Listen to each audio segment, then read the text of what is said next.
Il est tout juste 19h30 heure d'Alger. Vous regardez Al24 News. Merci de nous rejoindre pour cette nouvelle édition 100% africaine de ce jeudi 11 décembre 2025. Tout de suite les titres. Le Premier ministre algérien Sifir Lieb, reçu à Tunis par le président tunisien Kais Saïed, lui transmettant un message du président algérien Abdelmadjid Tebboune à la veille de la grande commission mixte algéro-tunisienne de coopération.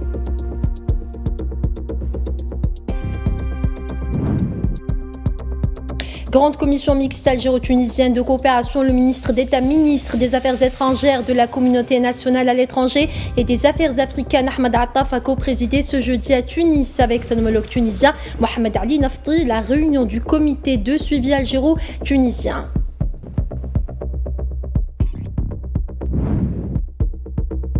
L'Algérie commémore ce jeudi le 65e anniversaire des manifestations du 11 décembre 1960, une étape décisive dans le parcours militant du peuple algérien.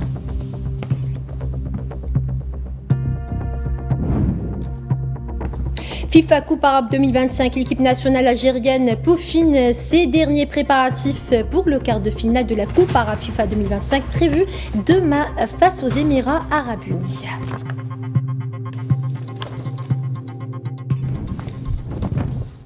Bonsoir à tous. Si vous venez de nous rejoindre, le Premier ministre algérien Sifir Lieb a été reçu ce jeudi au palais de Carthage par le président de la République tunisienne Kais Saïed, à qui il a transmis les salutations fraternelles du président de la République algérienne Abdelmadjid Tebboune, ainsi que sa volonté constante de renforcer les liens de fraternité unissant les deux peuples frères et d'approfondir la coopération bilatérale dans tous les domaines. De son côté, le président Kais Saïed a exprimé sa profonde gratitude au président de la République algérienne Abdelmadjid Tebboune, saluant la tradition de communication continue qui les unit afin de renforcer la coopération bilatérale et consolider les liens fraternels entre les peuples qui partagent une histoire de lutte glorieuse et un destin commun.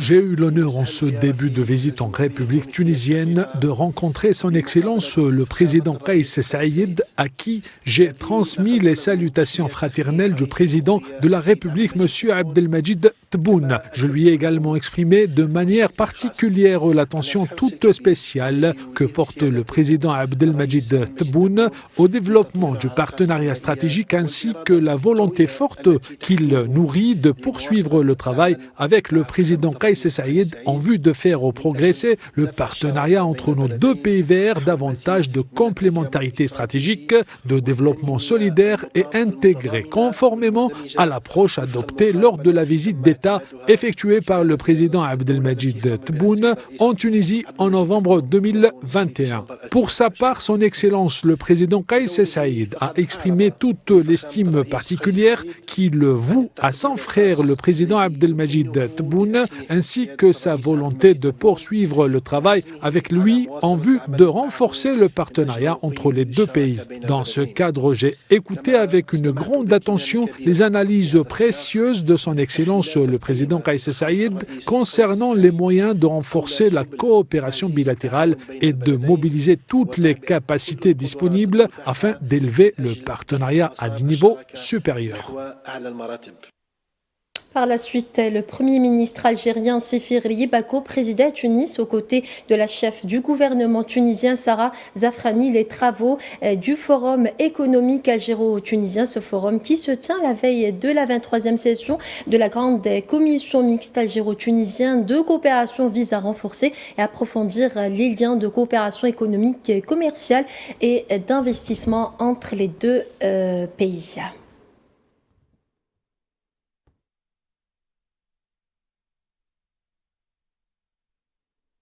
Et le ministre d'État algérien, ministre des Affaires étrangères de la communauté nationale à l'étranger et des Affaires africaines, Ahmed Attaf, a co-présidé ce matin à Tunis avec son homologue tunisien Mohamed Ali Nafti les travaux du comité de suivi algéro-tunisien en prévision de la 23e session de la grande commission mixte algéro-tunisienne de coopération bilatérale prévue demain. Ahmed Attaf a salué notamment la dynamique que connaissent les relations bilatérales et la convergence de vues concernant les principaux défis actuels.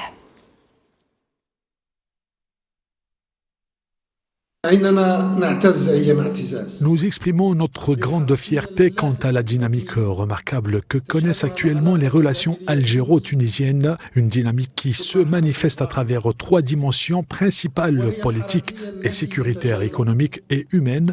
Premièrement, s'agissant de la dimension politique et sécuritaire, nous constatons avec satisfaction la régularité du rythme de la concertation politique et de la coordination bilatérale, un rythme qui puise sa stabilité et sa force dans la tradition de dialogue permanent instaurée par les 2 chefs d'État de nos 2 pays frères, le président Abdelmadjid Tebboune et son frère le président Kais Saïed. À cet égard, nous ne pouvons que saluer les convergences politiques existantes entre nos 2 pays sur les principaux défis actuels dans tous nos espaces d'appartenance maghrébins, arabes, islamiques, africains et méditerranéens.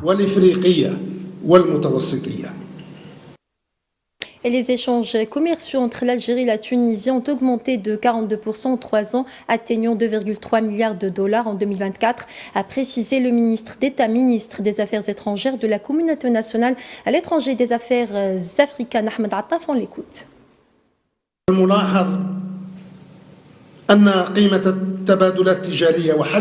La valeur des échanges commerciaux et le volume des investissements bilatéraux ont connu des évolutions remarquables qui méritent tout le soutien et l'encouragement. Nous saluons l'augmentation des échanges commerciaux de 42% au cours des 3 dernières années, atteignant une valeur totale estimée à environ 2,3 milliards de dollars américains en 2024, faisant de la Tunisie sœur 2e partenaire commercial de l'Algérie au niveau africain. De même, nous valorisons la croissance des projets d'investissement réciproques entre les 2 pays. Et nous nous félicitons de la diversification de ces projets qui ne se limitent plus au secteur de l'énergie, mais s'attendent désormais à d'autres secteurs stratégiques tels que l'industrie sous toutes ses formes, y compris l'industrie pharmaceutique, l'agriculture ainsi que le secteur des services.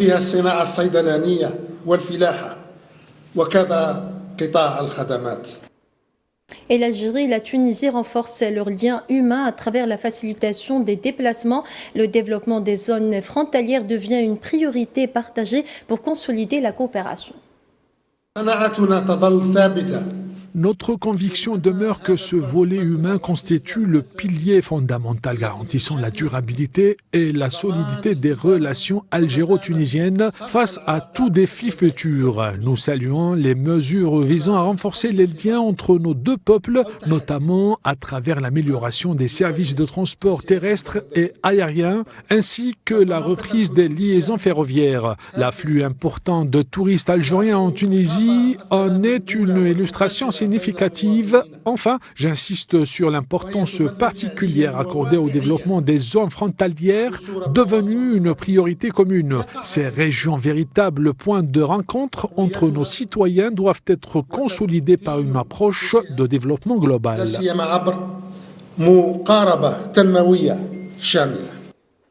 Et l'Algérie commémore ce jeudi le 65e anniversaire des manifestations du 11 décembre 1960, une étape décisive dans le parcours militant du peuple algérien. Cette mobilisation visait à réaffirmer le principe du droit à l'autodétermination. Elles ont également incarné la cohésion du peuple algérien et son adhésion totale à la glorieuse guerre de libération et aux objectifs tracés par la déclaration du 1er novembre 1954, hommage et évocation. تحيا الجزائر تحيا الجزائر تحيا الجزائر تحيا الجزائر تحيا الجزائر تحيا الجزائر تحيا الجزائر تحيا الجزائر تحيا الجزائر تحيا الجزائر. Il y a de cela 65 ans, jour pour jour, le 11 décembre 1960, l'une des dates qui ont marqué l'histoire de la lutte de libération du peuple algérien. En ce jour, les Algériens ont manifesté par centaines de milliers à Alger et dans d'autres villes du pays en brandissant l'emblème national pour signifier leur opposition inflexible à la politique coloniale visant à faire de l'Algérie une partie intégrante de la France. Les manifestants scandaient des slogans tels que « L'Algérie algérienne, Algérie musulmane, vive le GPRA » pour exprimer leur attachement à l'indépendance du pays. Des slogans qui traduisent la volonté du peuple algérien d'accéder à l'indépendance.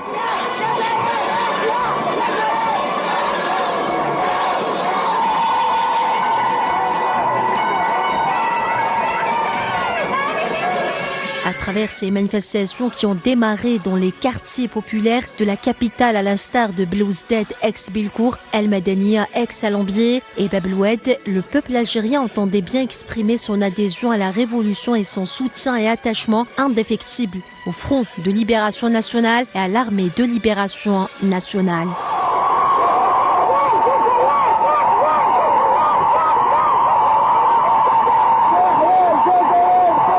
Les Algériens sont sortis ce jour-là manifester pacifiquement pour réaffirmer le principe du droit à l'autodétermination. Ces manifestations massives ont été, du point de vue organisationnel, une preuve édifiante de la force de la révolution et un indice de la fin inévitable du colonialisme.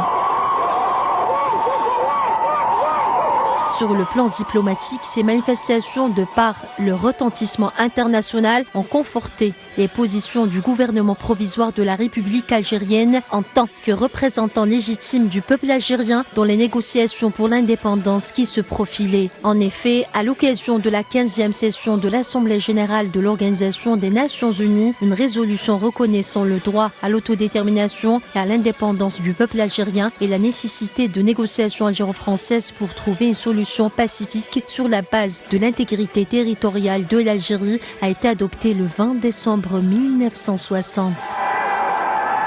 Les manifestations du 11 décembre 1960 ont constitué un tournant décisif dans le cours de la guerre de libération nationale. Le 11 décembre 1960 demeurera une date qui met en avant la grandeur de l'Algérie, la détermination de son peuple qui a écrit avec le sang des martyrs l'une des plus grandes épopées de l'histoire contemporaine, un exemple à suivre dont s'inspirent tous les peuples qui vivent toujours sous le joug du colonialisme.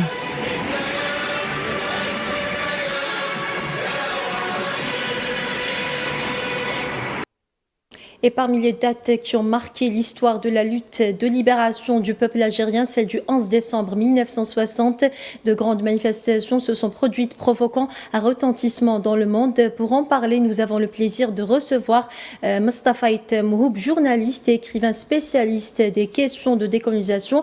Bonsoir Monsieur Ait Mouhoub, merci d'avoir accepté notre invitation. Merci à vous. Alors, les événements du 11 décembre 1960 ont-ils conforté les positions du gouvernement provisoire de la République algérienne en tant que représentant légitime du peuple algérien dans les négociations pour l'indépendance qui se profilaient? Avant de parler de ça, il faudrait un petit peu contextualiser ces événements. Ces événements ne viennent pas comme ça du vide, ne viennent pas comme ça du ciel, mais c'est des événements qui couronnent tout un mouvement de l'histoire, tout un processus qui a été enclenché le 1er novembre 1954. Donc, en 57-58, l'ALN, les unités de l'ALN étaient à leur apogée, c'est l'âge d'or de l'ALN de l'intérieur. Et voilà que la 4e République française est défaite devant la crise en Algérie et que De Gaulle vient sur ses chevaux pour imposer un nouvel ordre sous le fronton de la 5e République. Donc, c'était des opérations militaires, les grandes opérations militaires. Donc, il voulait continuer toujours l'aventure colonialiste en Algérie. Et ces frappes, aussi dures qu'elles étaient, n'ont pas pour autant ébranler la volonté des Algériens. Les Algériens, notamment dans la capitale, où on a connu les manifestations les plus grandioses, qui venaient de sortir d'une répression terrible du général Massu, des parachutistes du général Massu en 1957, ils viennent en 11 décembre 60, pour dire que on est toujours sur la même ligne, celle d'appuyer le FLN, celle d'appuyer nos politiques qui demandent justement l'indépendance de l'Algérie. Donc, c'est ça qu'il faudrait lire dans ces événements. Et je reviens à la citation dite par l'historien français Mathieu Rigouste, dans sa fameuse enquête, une excellente enquête intitulée « Un seul héros, le peuple », il dit qu'il y avait un officier français qui avait dit que réellement le 11 décembre, c'était un deuxième bien fou psychologique pour les Français. Parce qu'ils croyaient que ça y est, ils ont pacifié, comme ils disaient, entre guillemets, les Djebel, et que c'était terminé pour la révolution algérienne. Ils ont plié la chose et qu'aujourd'hui, on est devant un fait que De Gaulle défendait, que le peuple algérien est pour la France et que le FLN est une affaire d'une poignée de terroristes. Donc là, le peuple algérien qui est sorti le 11 décembre est venu lui apporter le démenti sur cette question et pour lui dire que non, le FLN c'est le représentant légitime du peuple algérien et que le peuple algérien reste toujours derrière le slogan, celui de l'indépendance, celui du droit à s'autodéterminer. Justement, M. Aït Mouhoub, l'ONU a adopté le 20 décembre de la même année une résolution reconnaissant le droit à l'autodétermination et à l'indépendance du peuple algérien. Donc, c'est ça, le 11 décembre, c'est le tribut payé par l'Algérie pour que le droit des peuples qui vivaient sous des systèmes colonialistes, le droit à l'autodétermination soit reconnu par l'Assemblée générale des Nations Unies et par la communauté internationale. C'était ce que disait justement, ce que disait Karim Belkacem, qui était ministre de la guerre à l'époque. Il faudrait que les clameurs de Klaus Salombier retentissent à Manhattan. Il faudrait que le cri des Algériens de Bellecour et de Klaus Salombier soit entendu par la communauté internationale, par les diplomates à l'ONU, pour que justice soit faite, pour que le droit à l'autodétermination soit reconnu. Et ça a coïncidé avec les débats autour de cette résolution qui a été finalement adoptée à une grande majorité. Et il y a eu par la suite, le 19 décembre, une reconnaissance de l'Assemblée générale du droit des Algériens à l'autodétermination. Monsieur Aït Mouhoub, 63 ans après le recouvrement de la souveraineté nationale, la France ne reconnaît toujours pas ces crimes coloniaux commis depuis le début de l'occupation en 1830. Pourquoi, selon vous, la France refuse toujours d'admettre son passé colonial? Je crois qu'il y a un grand problème dans les élites politiques françaises. Jusqu'à aujourd'hui, 2025, ils ne sont pas encore sortis du récit de l'Empire. Ils ne sont pas encore sortis du récit qu'ils ont eux-mêmes, dans lequel ils se sont eux-mêmes fait emprisonner, c'est celui de la colonisation. De mon point de vue, je partage d'ailleurs le point de vue de Niels Anderson, qui est un grand éditeur qui a aidé la Révolution et un grand ami de la Révolution. Et il n'y a pas que... Ça s'est passé hier, vous étiez présente. Il y a eu l'hommage rendu à Hélène Mortifi, qui est une Américaine qui a aidé la Révolution. Il me disait qu'effectivement, il y a eu 3 temps, trois occasions pour la réconciliation des mémoires.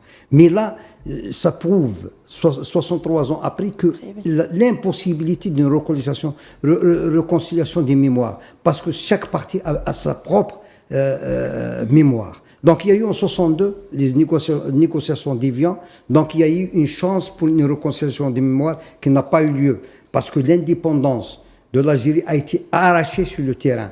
Et la France, l'élite française qui était encore, qui tenait les gouvernails, ne reconnaissait pas en réalité cette fatalité, celle de l'indépendance d'Algérie. Elle l'a acceptée difficilement.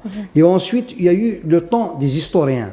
Les historiens, de part et d'autre, ont fait des recherches sur l'histoire et ont dit beaucoup de vérités sur les massacres commis par la France en Algérie pendant 132 ans. Mais tout ce travail d'histoire, de documentation, ils ont levé le voile sur tout ce qui a été invisibilisé pendant 130 ans par le système colonialiste, n'a pas abouti. Encore une fois, il y a eu la commission de mixte, et cette commission mixte de la mémoire n'a pas finalement fait grand-chose. Aujourd'hui, on est dans la 3e phase, et c'est une phase critique.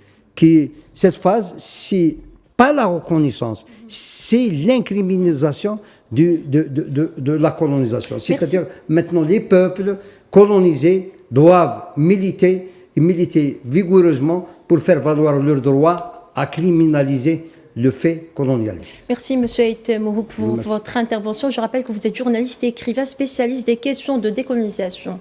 Sport football, Coupe arabe de la FIFA Qatar 2025. La sélection algérienne tentera demain de valider son billet pour les demi-finales en affrontant les Émirats arabes unis. Les Verts intensifient leur préparation afin d'aborder la dernière ligne droite dans la quête d'un deuxième sacre arabe.